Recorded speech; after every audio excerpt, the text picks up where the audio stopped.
All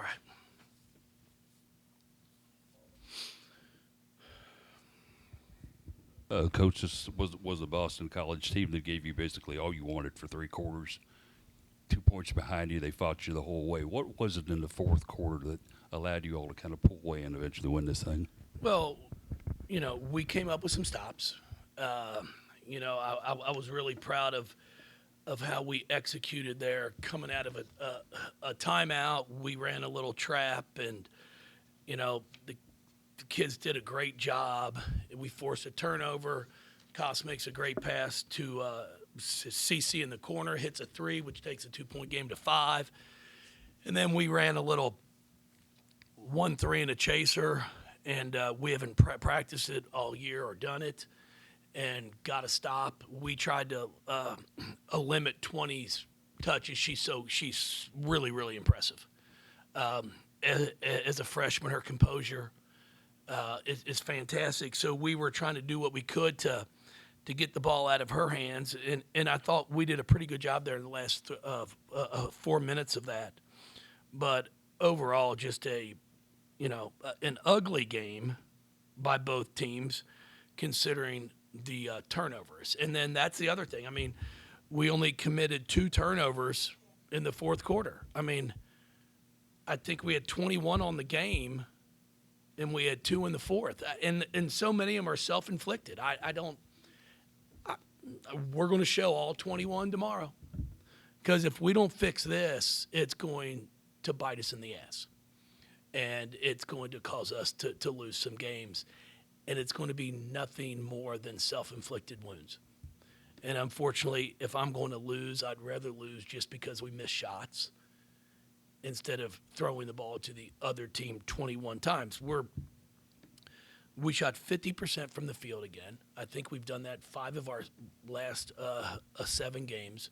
We're 142-2 here in 16 seasons when we shoot 50% or better from the field. 142-2. But unfortunately, we've lost one this year that we shot over 50%. And then we've had some that are like, if you're shooting 50% from the field, you should be up 15. You should be up 20. And unfortunately, it's not, because we're turning the ball over so much, and we've got to figure out a way to stop it. Yes, sir. Paulie, share, man. Can't take him anywhere. Just going to those turnovers, you mentioned it's self-inflicted, but from what you've seen, are players, are they just rushing, not paying attention to the defense? It's everything. It's a little bit of everything. We're rushing. We're throwing one-handed passes. We're not even looking before we pass. One of our 5 things that we talked about was limit your turnovers and pass fakes. I mean, that's what we talked about for 2 days. You have to pass fake. For some reason, we just didn't do it. And I know as a coach, I'll take that blame, I guess. But it comes to a point where I'm like, as the old saying is, you can lead a horse to water, but you can't make it drink. We're telling him exactly what to do. Now we've got to do it. But unfortunately, I said it on the radio, it's kind of how we practiced the past few days. We were on Tuesday, we had an unbelievable first 45 minutes of practice. Unbelievable. And then the next hour, 15, was poor. And that's exactly how Wednesday went, and that's how we played. If you look at it, our first 12 minutes of the game, take away the turnovers, I thought we defended well, we shot the ball well, and then all of a sudden we just stopped guarding people, and it's something we have to fix. And I know they want to fix it. It's not like they're trying to turn the ball over. I can promise you that. I'm not stuttering much, so I just keep going. So what's next? I guess, on a different note, Mikasa being, the program's all-time leader in games played. You've talked about her a lot just in terms of what she's meant. But, I mean, how, from that first game till now, how have you just seen her progress and really kind of come along as a player? She always plays hard. That's the one thing. I mean, nobody's going to question if Mikasa's going to come out and give you everything she's got. She guards 1 through 4. She'll guard a 5 if she has to. She comes up with extra possessions for us. She came up with a big offensive board again today. Just the small things. You know, she was right there in that little scrum. I think she came up with the steal when it's a 2-point game that led to the 3 for Cece that kind of gave us a little breathing room. And she's a program kid. She's the poster kid of a program because of how hard she works, how she carries herself, what she does in the classroom, what she does in the community, everything. You know, she goes 1 for 2 from the field, 6 of 8 at the line, has 8 points, 4 assists. Just a great ball game. I was really proud of her. I mean, sometimes you'll look over on the bench and she'll be standing up right alongside you. Is she kind of that mini coach or junior coach for you guys? Well, she's just always encouraging. That's what she does. She's always invested in the game. That's why when I put her in the game, I never worry, is she going to be prepared? Because she's always in the moment. It's never sitting on the bench, looking around, seeing if her friends are in the stands, and then all of a sudden I call her name and it's like, oh shit. You know, and you don't and you go out there bright-eyed and all of a sudden it's a disaster. That's not her. She's always in the moment. And that's why she's been as good for us as she has, and she's played as much as she has. She's great. We did not see a lot of minutes out of Morgan Jones this evening. Is everything okay there physically? Or Yeah, she's fine. She just didn't. She just wasn't there today. I mean, and that's, the thing about things here is there's expectations. She played fantastic on Sunday at Florida State. She came out. She just she settled for jump shots. She wasn't making them. And just wasn't dialed in. And unfortunately, I think our fan base expects us to win. I'm employed because we hopefully will win. It's just not okay to me. Like, if you're not prepared to play and ready to play, I'm not going to keep you in the game. I got to get the next one. Everybody wants those opportunities, and that's what I talked to her about. I'm like, Morgan, you have to be dialed in every single game and ready to play. You can't go, well, I played great on Sunday, so I'll play great again. And Joanna at Boston College, she does a great job. I knew coming into tonight, she scouts, she preps, she prepares. They weren't going to let her just drive.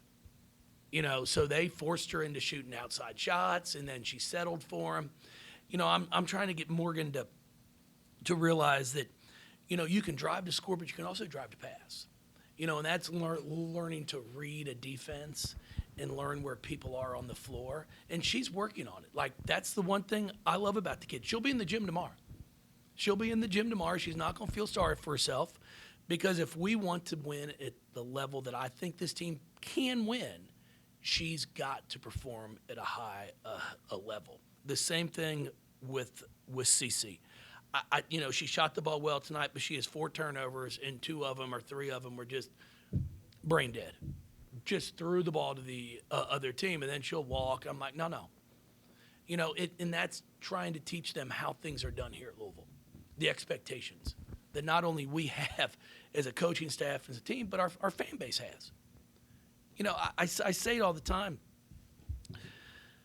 The year we went 14-18, we still had people that came out and watched the team play because we played hard.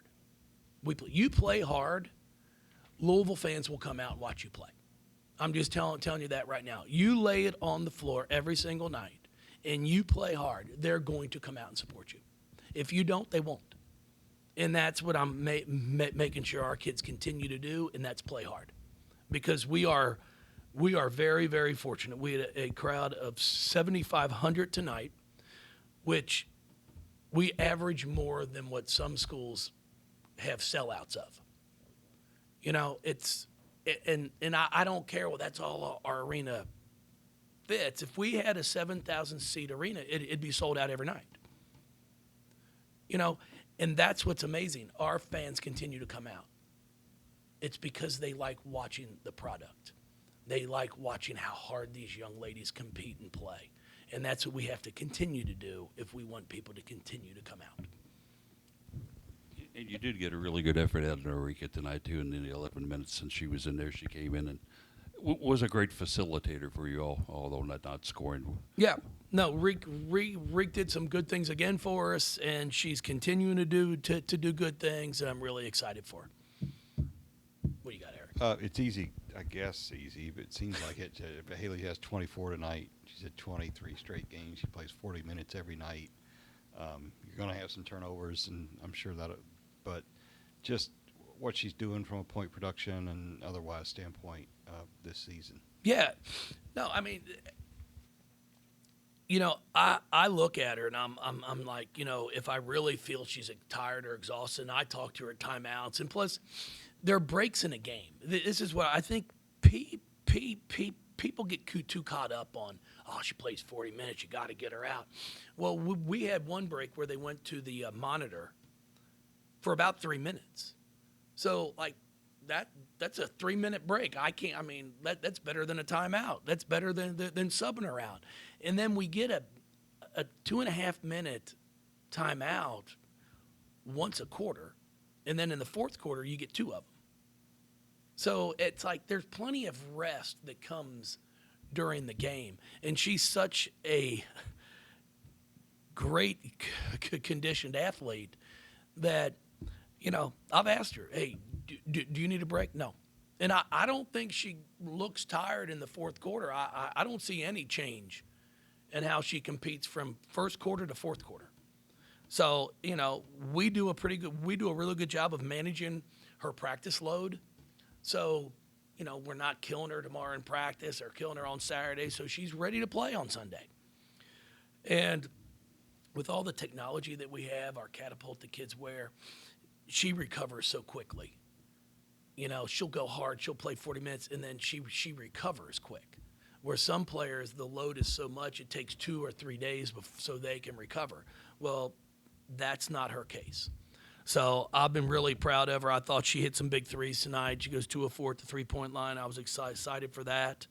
8 of 10 at the free throw line. And she knows it. There are some turnovers that she has. She's going to have some, but there were about 2 or 3 of them that she can control. Like, you know, just relax with it. She's fine. But, I mean, she competes. It's the one thing, you know, I don't think anybody can ever say that the kid competes. I thought O battled tonight, too. She got in some foul trouble, but I thought she battled. She came up with some big boards for us. Sunday's obviously a big game. You know, you guys in NC State have been going back and forth for the past few years. What, I guess, makes those games so special, and what are you expecting out of just that matchup? Well, I mean, we've both had some really talented players, you know, which makes the games fun. And Wes does a really nice job of preparing his team and putting the game plan together. You know, I enjoy those games. I enjoy the game. It's like Boston College, too. It's like, you know, it's a chess match at times, trying to figure out what are they going to play, how are we going to counter it, and you go back and forth. But I'm expecting a great game again on Sunday, just like we've had the past 8 years, nine years. And I don't see any difference. And the game will be on ABC. Yeah, you know, it's how big ABC. is that? It's national TV. I think we're already selling upper level seats for that game, so it should be a great atmosphere. It's a 1 o'clock game. You can watch the game and then go home and watch some football. Anybody else? Thank you, everybody. Appreciate it.